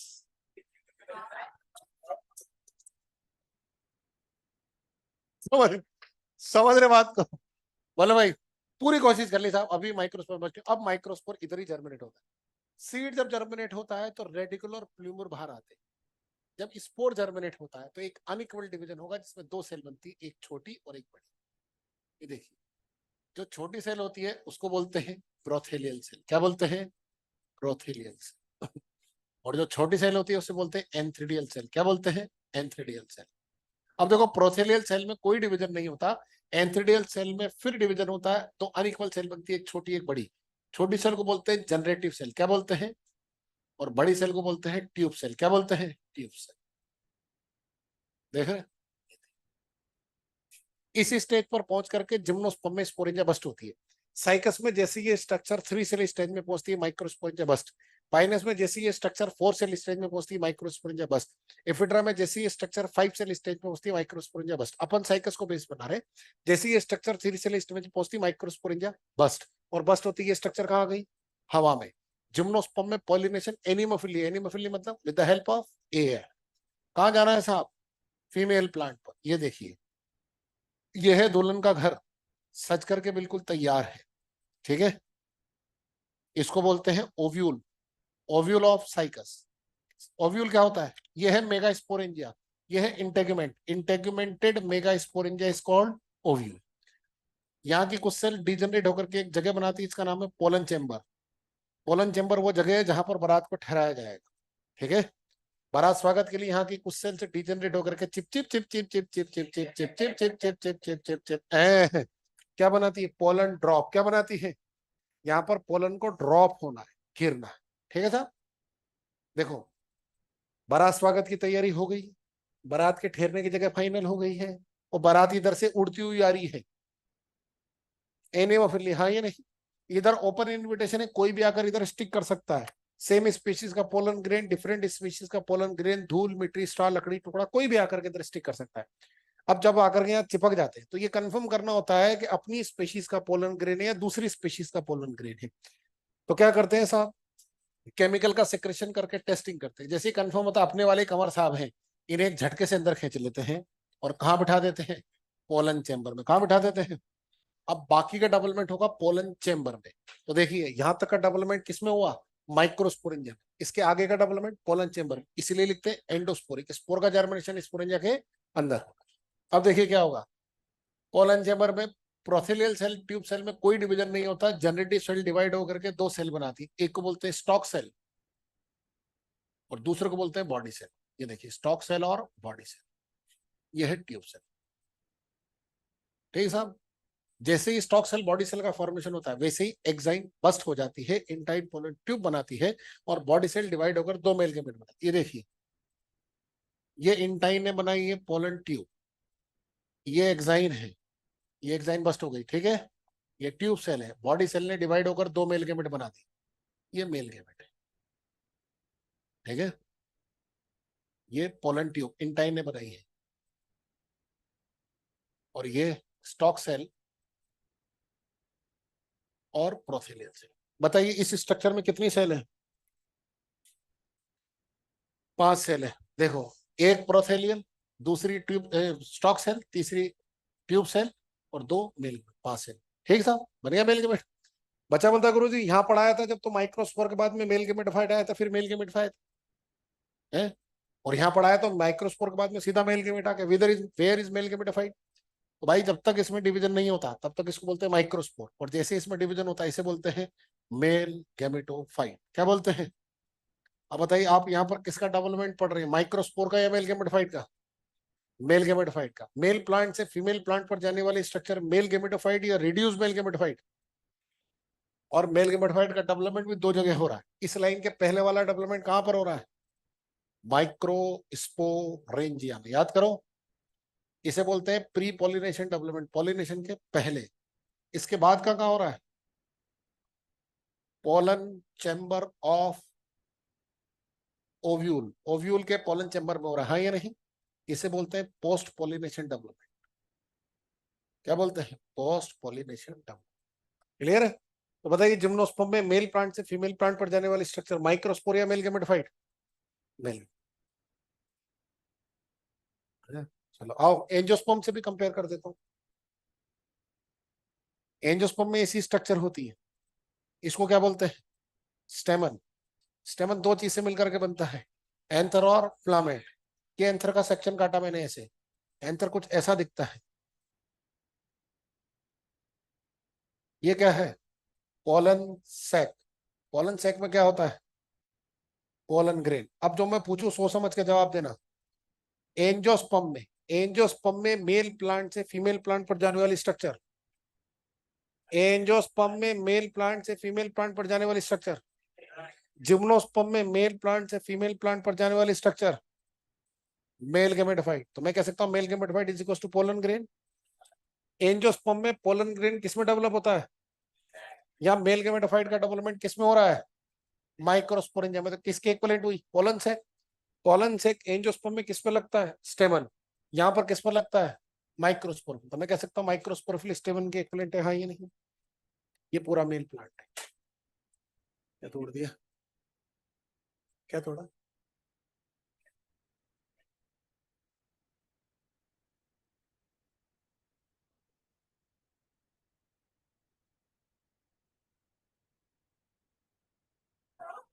आइए, क्लियर है साहब?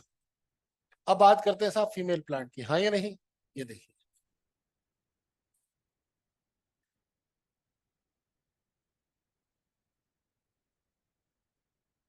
आ जाओ, बोलते जाना भाई।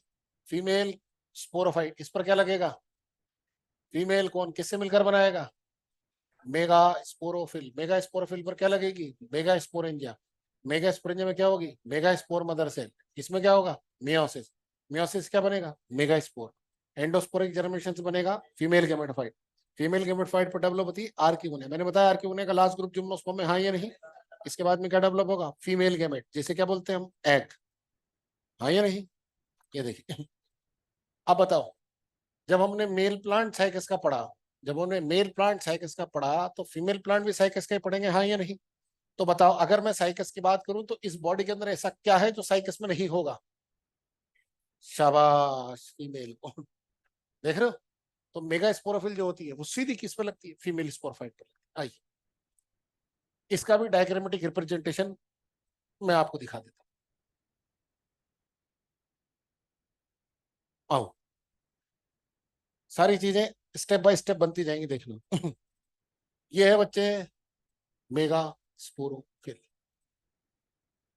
मेगा स्पोरोफिल, ये देखो, ये पिन्नेट लेमिना, ये स्टॉक, इस स्टॉक पर एक आउटग्रोथ डेवलप होती है। ये आउटग्रोथ मल्टी सेलर होती है। इस आउटग्रोथ को बोलते हैं न्यूसिलस। ध्यान रखना, न्यूसिलस ही मेगा स्पोरेंजिया है। इसकी बराबर की सेल इसको कवर करते हुए चलती है। इसको बोलते हैं इंटेग्यूमेंट। क्या बोलते हैं? आप देखो, इंटेग्यूमेंट और न्यूसिलस के बीच में जो जगह दिख रही है, इस जगह को कवर किया जाता है इंटरकैलरी ग्रोथ से। और जैसे इंटरकैलरी ग्रोथ होगी, न्यूसिलस इंटेग्यूमेंट से चिपक जाएगा। ये देखो, अब मैंने इसको सीधा कर दिया भैया टेढ़े से, है ना? इसमें कोई भी एक डीपली एम्बेडेड सेल एनलार्ज हो जाती है। ये देखिए, इसको बोलते हैं मेगा स्पोर मदर सेल। क्या बोलते हैं? Megaspore mother cell. अब इस ये बाकी की सेल्स इस मेगा स्पोर मदर सेल में होगा मियोसिस। मियोसिस से क्या बनेंगे? Mega spore. एक सेल में मियोसिस से कितने बनते हैं? चार। कितने बनते हैं? अब देखो, यहां पर हर तरह का कंपटीशन होगा, ये बने मेगा स्पोर। यहाँ पर हर तरह का कंपटीशन होगा, फूड को लेकर के, स्पेस को लेकर के, सर्वाइवल को लेकर के। भाईचारे का बेहतरीन एग्जांपल देखने को मिलता है यहाँ पर। 3 मेगा स्पोर स्वेच्छा से डिजनरेट हो जाते हैं। 3 मेगा स्पोर स्वेच्छा से डिजनरेट हो जाते हैं। जो एक बस्ता है उसको बोलते हैं फंक्शनल मेगा स्पोर। क्या बोलते हैं? आप अच्छी तरह जानते हैं, 90% केसेस में चलाइजल एंड वाला बस्ता है और 10% केसेस में माइक्रोपाइल एंड वाला बस्ता है, हाँ या नहीं? जो बचता है वो न्यूसिलस से न्यूट्रिशन को एब्सॉर्ब करके, न्यूसिलस से न्यूट्रिशन को एब्सॉर्ब करके अपनी साइज इंक्रीज करता है। ये जो इतना सा है ना, इतना बड़ा हो, देख रहे हो? अब इसके अंदर होता है F N D. F N D समझते हैं? शाबाश, फ्री न्यूक्लियर डिवीजन। और जैसे ही इसमें फ्री न्यूक्लियर डिवीजन होगा, क्या ये कन्वर्ट हो जाएगा यूनी न्यूक्लिएटेड से मल्टी न्यूक्लिएटेड। ये देखिए, अब क्या होगा इसमें? सेलुलराइजेशन। और जैसे सेलुलराइजेशन होगा, ये मल्टी न्यूक्लिएटेड से कन्वर्ट हो जाएगा किसमें? Multi cellular. किसमें? Multi cellular. इसको बोलते हैं एंडोस्पर्म। क्या बोलते हैं? आप जानते हैं जिम्नोस्पर्म के एंडोस्पर्म और एंजियोस्पर्म के एंडोस्पर्म में बेसिक डिफरेंस होता है। ये हैप्लॉइड है वो, ये बिफोर फर्टिलाइजेशन बनता है वो। काम दोनों का डेवलपिंग एम्ब्रियो को न्यूट्रिशन प्रोवाइड कराना, हाँ या नहीं? अब एंडोस्पर्म की इनिशियल सेल्स आर्किगोनियल इनिशियल की तरह बिहेव करना शुरू करती है, ठीक है? एंडोस्पर्म की इनिशियल सेल्स आर्किगोनियल इनिशियल की तरह बिहेव करना शुरू करती है, और फाइनल स्ट्रक्चर आपके सामने कुछ आती है ऐसी, देखो। ये है इंटेगुमेंट, ये है न्यूसिलस, ये आर्किगोनियल चैम्बर, ठीक है? ये आर्किगोनिया, ये एग, और ये एंडोस्पर्म, ये एंडोस्पर्म, ठीक है? ये पोलन चैम्बर है, और पोलन चैम्बर में कौन बैठा है साहब? कंवर साहब। कौन बैठा है? कंवर साहब। बोले तो मेल के बैठा है। आइए, दूल्हा दुल्हन एक जगह पर आ गए और विवाह की प्रक्रिया को संपन्न कराते हैं। हाँ हाँ बिल्कुल, ये कोई कार्टून नेटवर्क का किरदार नहीं बनाया मैंने। ऊपर ऊपर का हिस्सा ये तरह टॉप लेवल पर ना है। देखिए ये है मेल गेमेटोफाइट। आप समझना बात को, देखो पोलन ट्यूब में इतनी ताकत होती है कि पोलन ट्यूब न्यूक्लियस को एम्बेडेड करके आर्किगोनल चेंबर में एंटर कर जाती है। देखो पोलन ट्यूब में सोल्यूट की कंसेंट्रेशन ज्यादा, आर्किगोनल चेंबर में सोल्यूट की कंसेंट्रेशन कम।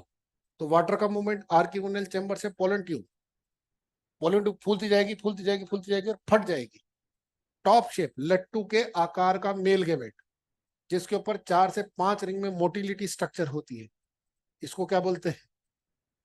Mail gamete. कहा जाता है? आर्किगोनल चेंबर। आर्किगोनल चेंबर में होता है आर्किगोनल फ्लूइड। अब इसे पता ही नहीं है कहाँ जाना है, क्या करना है, इसका जन्म किस उद्देश्य की पूर्ति के लिए हुआ है। ये तो पूरी तरह से डिपेंडेंट था पोलन ट्यूब पर, और पोलन ट्यूब तो चटर निकली, खा खा के फट गई।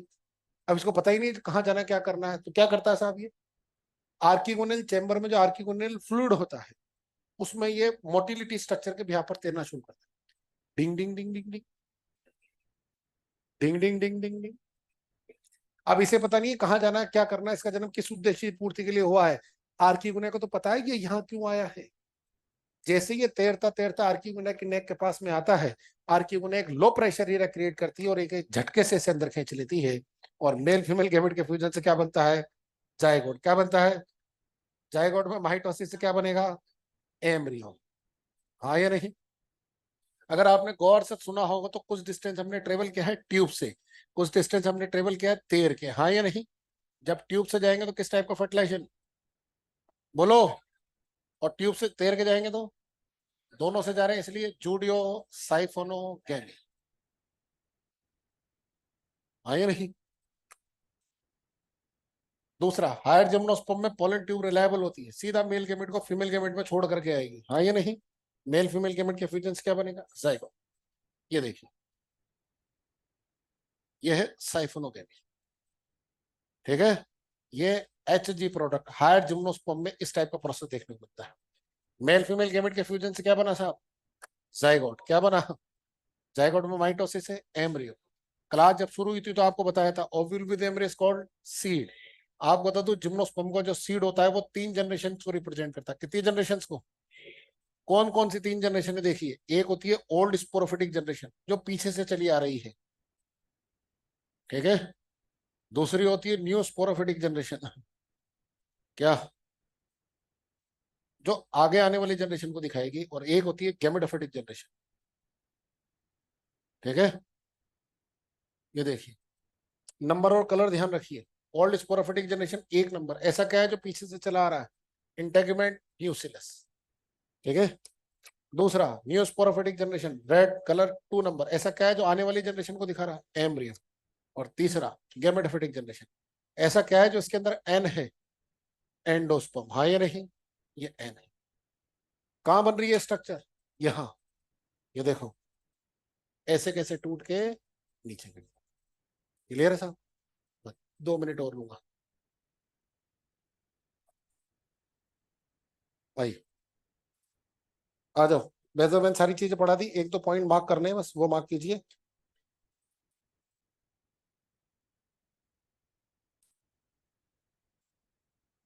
हाँ जी।